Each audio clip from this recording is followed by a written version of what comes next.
How do I improve my metabolism? That's the question that I always get. So let's answer that in the form of a case study. Now, this particular individual's metabolic test at our initial visit looked like this. So what this means is this number here, this 1430, that's just based off of a calculation. Like if I were to go online and try to guesstimate what this person's resting metabolic rate is, that's what that 1430 would be.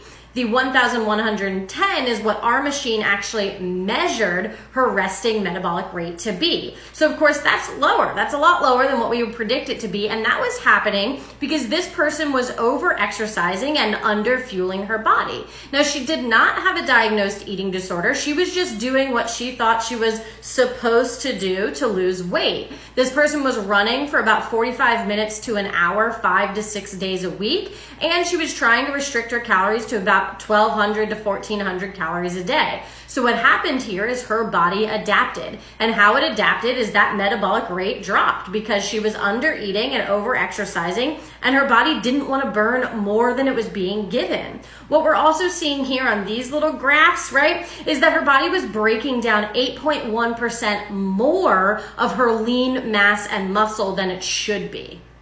So we don't want her metabolic rate to stay low like this because this is her body's way of compensating for being underfueled. So of course, what we're gonna do is get her to eat more. So we increase this person's calories to 1,800 at first and then actually all the way up to 2,100.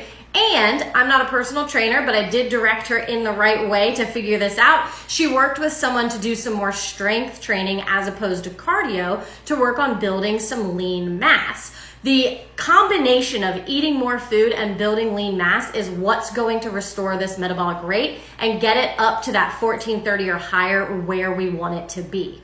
Now, after 8 months of this person decreasing the amount of cardio she was doing and increasing strength training and eating about 2,000 to 2,100 calories a day, this is what her next metabolic profile looked like. Her resting metabolic rate had come all the way up to that 1,528, which is great because we want to see it at 1430 or higher. This means that her metabolism has corrected.